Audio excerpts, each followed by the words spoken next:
പ്രിയപ്പെട്ടവരെ, ഇന്നത്തെ പത്രങ്ങളിലെല്ലാം തീർച്ചയായും ഭാവഗായകൻ്റെ വിടവാങ്ങൽ തന്നെയായിരിക്കും പ്രധാനപ്പെട്ട വാർത്ത.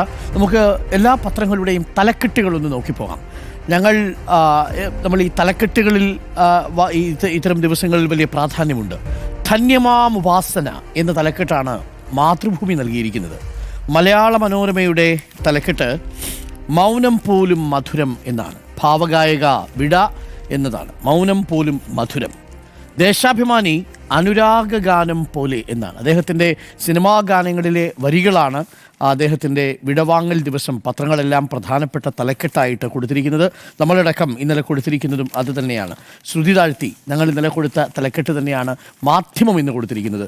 ശ്രുതി താഴ്ത്തി ആ പൂങ്കുയിൽ എന്നുള്ളതാണ്. ശ്രുതി താഴ്ത്തി മലയാളിയുടെ രാപ്പകലുകളിൽ വികാരസാഗര വീചികളായി നിറഞ്ഞ തുല്യ പ്രതിഭയുടെ അന്ത്യം വ്യാഴാഴ്ച രാത്രി 7:54 തൃശ്ശൂരിൽ അമല ഹോസ്പിറ്റലിൽ വെച്ചായിരുന്നു. 80 വയസ്സുണ്ട് പി ജയചന്ദ്രന്. ജയചന്ദ്രൻ കുറച്ച് നാളായിട്ട് അർബുദ രോഗമുണ്ടായിരുന്നു, കരളിനായിരുന്നു. വലിയ ബുദ്ധിമുട്ടായിരുന്നു അവസാന നിമിഷങ്ങളിലൊക്കെ.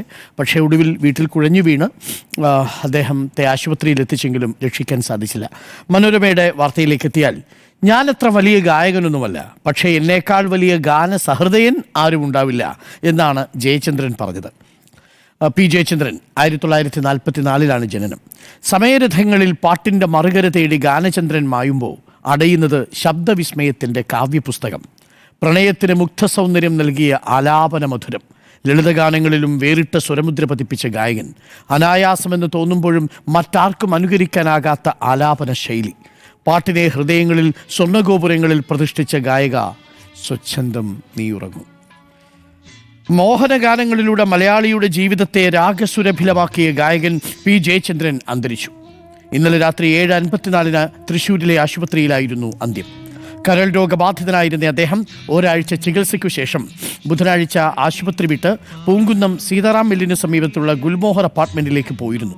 എന്നാൽ ഇന്നലെ വൈകിട്ട് 7 കുഴഞ്ഞു വീണതോടെ വീണ്ടും ആശുപത്രിയിൽ എത്തിക്കുകയായിരുന്നു. മൃതദേഹം ഇന്ന് രാവിലെ 8 പൂങ്കുന്നം തോട്ടേക്കാട് ലീനിലെ സഹോദരിയുടെ വീട്ടിലേക്ക് കൊണ്ടുപോകും. 10 വരെ അവിടെയും തുടർന്ന് 12:30 വരെ സംഗീത നാടക അക്കാദമി വളപ്പിലും പൊതുദർശനം.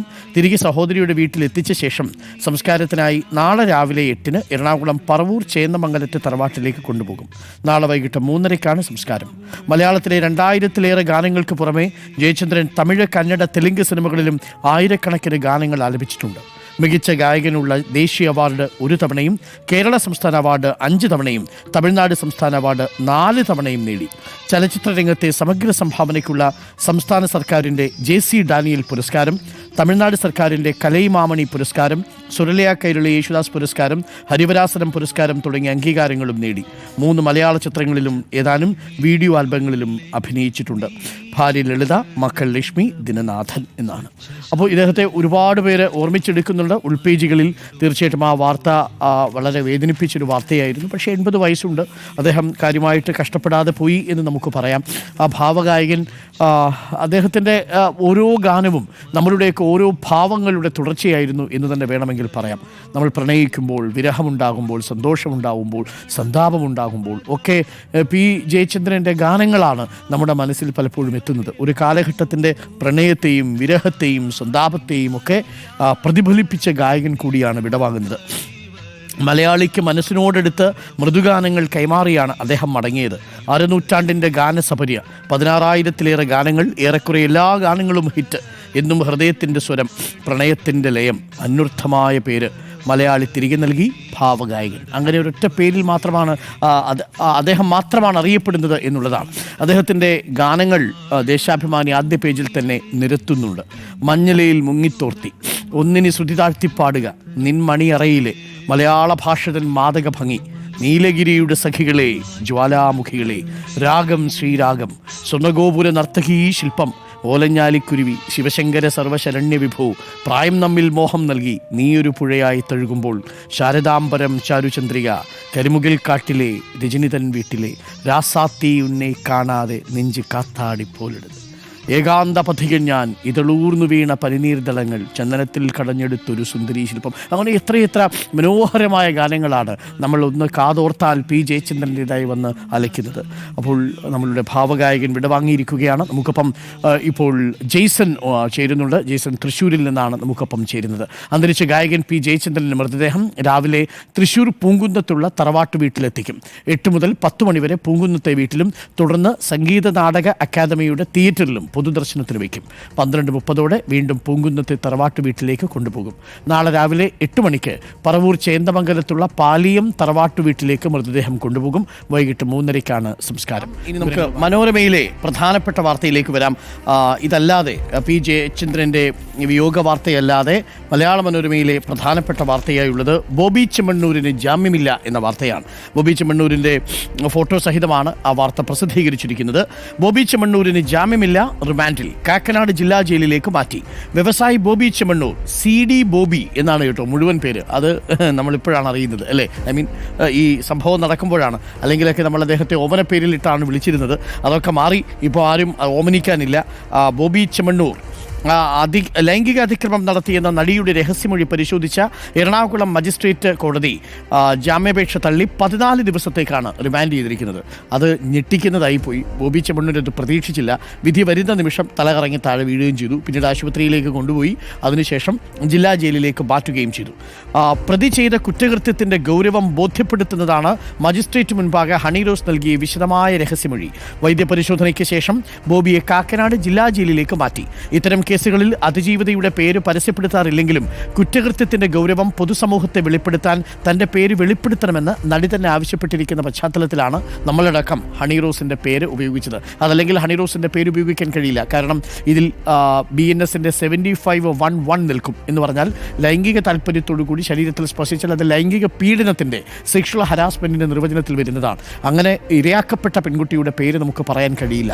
പക്ഷേ ഹണി റോസ് തന്നെ പറയുകയായിരുന്നു, സമൂഹത്തിനൊരു പാഠമായി മാറാൻ തൻ്റെ പേര് ഉപയോഗിക്കുന്നതിൽ തെറ്റില്ല, പേര് ഉപയോഗിക്കണം എന്നാണ് ഹണി റോസ് പറഞ്ഞിരുന്നത്. എറണാകുളം, പള്ളുരുത്തി, വയനാട്, മേപ്പാടി പോലീസ് സ്റ്റേഷനുകളിൽ രജിസ്റ്റർ ചെയ്ത വഞ്ചനാ കേസുകളിലും പ്രതിയായ ബോബി കുറ്റവാസനയും സ്വാധീനവുമുള്ള ആളായതിനാൽ കേസന്വേഷണം അട്ടിമറിക്കാൻ സാധ്യതയുണ്ടെന്ന പ്രോസിക്യൂട്ടർ ഹണി ജേക്കബിന്റെ വാദം അംഗീകരിച്ചാണ് മജിസ്ട്രേറ്റ് A അഭിരാമി ജാമ്യാപേക്ഷ തള്ളിയത്. ഒരു വ്യക്തിയുടെ ശരീരത്തെക്കുറിച്ച് ലൈംഗിക ചുവയോടെ പരാമർശിക്കുന്നതും ലൈംഗിക അതിക്രമമായി കണക്കാക്കണമെന്ന കേരള ഹൈക്കോടതിയുടെ നിരീക്ഷണവും പ്രോസിക്യൂഷൻ കോടതിയുടെ ശ്രദ്ധയിൽപ്പെടുത്തിയിരുന്നു. ജാമ്യാപേക്ഷ തള്ളിയതോടെ ദേഹാസ്വസ്ഥ്യമുണ്ടെന്നറിയിച്ച പ്രതി കോടതിയുടെ ബെഞ്ചിൽ ഇരുന്നു. തുടർന്ന് എറണാകുളം ജില്ലാ ആശുപത്രിയിൽ എത്തിച്ച് പരിശോധന നടത്തിയ ശേഷം കാക്കനാട് ജില്ലാ ജയിലിലേക്ക് മാറ്റി. നെഞ്ചുവേദനയുണ്ടെന്ന് പരാതിപ്പെട്ടിട്ടും വേണ്ട വിധം പരിശോധിച്ചില്ലെന്ന് കുറ്റപ്പെടുത്തി പ്രതിയുടെ അടുപ്പക്കാർ ബഹളമുണ്ടാക്കി. അതുണ്ടാവുമല്ലോ, ഒരു ഫാൻസ് അസോസിയേഷൻ പുള്ളിക്കുണ്ട്. അരിക്കൊമ്പന് പോലും ഫാൻസ് അസോസിയേഷൻ ഉള്ള നമ്മുടെ നാട്ടിലാണോ ബോബി ചെമ്മണ്ണൂരിൻ്റെ ഫാൻസ് അസോസിയേഷന് ക്ഷാമം? അതുണ്ടാവും, സ്വാഭാവികമാണ്. ഇതേ വാർത്ത തന്നെ മാതൃഭൂമിയും ആദ്യ പേജിലില്ല, ഉൾപേജിൽ തന്നെ പങ്കുവയ്ക്കുന്നുണ്ട്.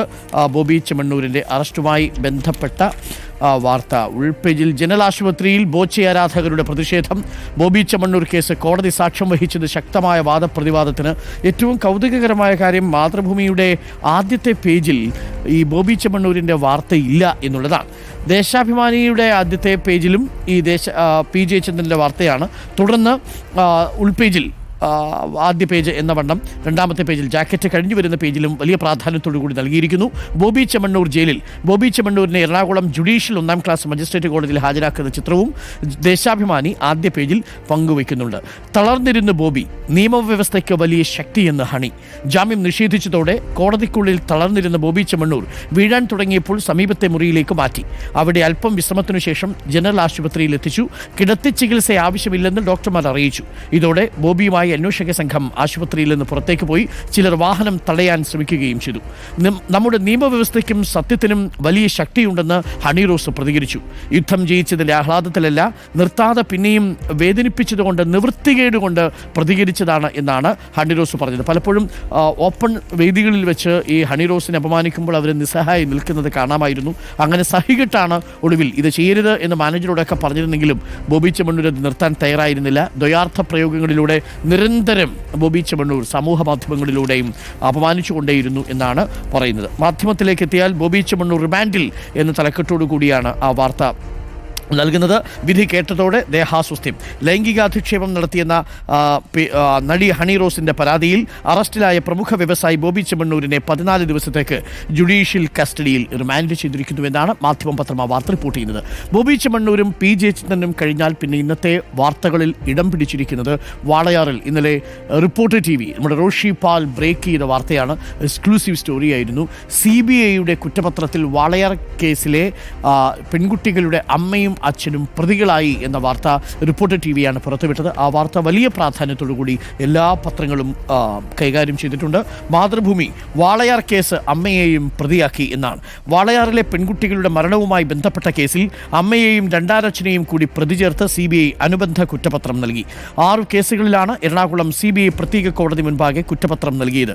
കുട്ടികൾ പീഡിപ്പിക്കപ്പെട്ട വിവരം അറിയാമായിരുന്നിട്ടും പോലീസിനെ അറിയിച്ചില്ലെന്ന കുറ്റത്തിനാണ് പോക്സോ നിയമമനുസരിച്ച് മാതാപിതാക്കൾക്കെതിരെ ബലാത്സംഗ പ്രേരണ കുറ്റം ചുമത്തിയത്. അട്ടപ്പള്ളത്തെ വീട്ടിൽ 2017 ജനുവരി 7-ന് 13 വയസ്സുകാരിയെയും മാർച്ചിൽ 9 വയസ്സുള്ള അനുജത്തെയും തൂങ്ങി മരിച്ച നിലയിൽ കണ്ടെത്തുകയായിരുന്നു. ഞാൻ ആ പോസ്റ്റ്മോർട്ടം റിപ്പോർട്ട് വഴി കടന്നുപോയപ്പോൾ വല്ലാതെ ഹൃദയം ഇങ്ങനെ പിടച്ചു.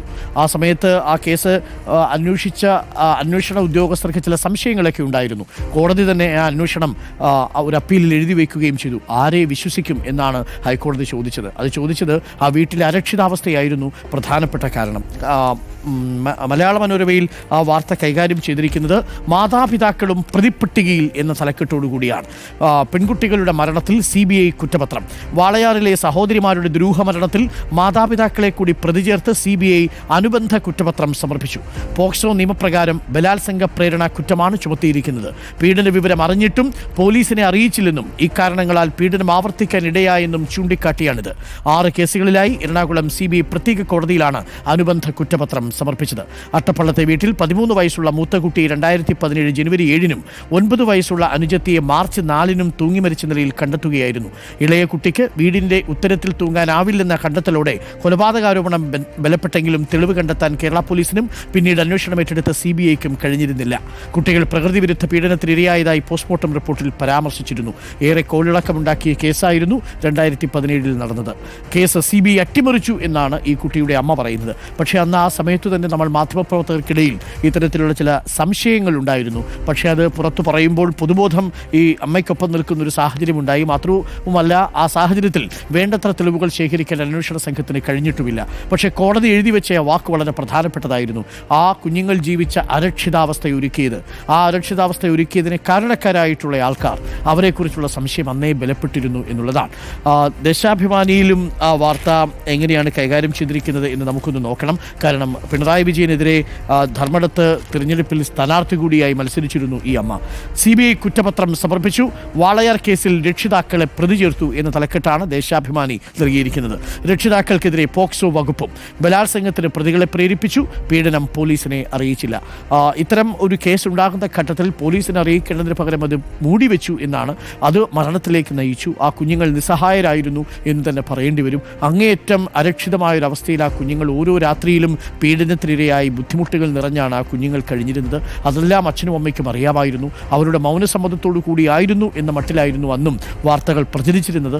പക്ഷേ അതിനിപ്പോൾ ഒരു അന്വേഷണ ഏജൻസി അവരെ പ്രതി ചേർത്ത് കോടതിയുടെ മുന്നിലേക്ക് കൊണ്ടുവരികയാണ്. തീർച്ചയായിട്ടും ആ പെൺകുട്ടികൾക്ക് നീതി കിട്ടിയേ മതിയാവൂ. ആരെയാണ് സംരക്ഷിക്കുക എന്ന കോടതിയുടെ ചോദ്യം മാത്രമാണ് നമ്മുടെ മുന്നിലുമുള്ളത്. ഹൂം ടു ബി ട്രസ്റ്റഡ് എന്നാണ് അന്ന് കോടതി ചോദിച്ചത്. പക്ഷേ അതിനും അപ്പുറത്തേക്ക് പോകാൻ കോടതിയുടെ മുന്നിൽ തെളിവുകൾ ഉണ്ടായിരുന്നില്ല. പോലീസിന് മുന്നിലും തെളിവുകൾ ഉണ്ടായിരുന്നില്ല. ഇപ്പോൾ ഇതാ CBI ആ കേസുമായി എത്തിയിരിക്കുന്നു.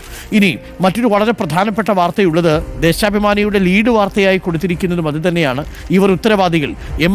NM വിജയന്റെയും മകന്റെയും മരണത്തിൽ IC ബാലകൃഷ്ണൻ, ND അപ്പച്ചൻ, KK ഗോപിനാഥൻ എന്നിവരെ പ്രതികളാക്കി ഇപ്പോൾ FIR ഇട്ടിരിക്കുകയാണ് പോലീസ്. അപ്പോൾ ഈ വിഷയത്തിൽ ഇനി മുന്നോട്ടുള്ള പോക്കിൽ കോൺഗ്രസ് പ്രതിരോധത്തിലാണ് എന്നാണ് നമുക്ക് വയനാട്ടിൽ നിന്നും ലഭിക്കുന്ന വിവരം.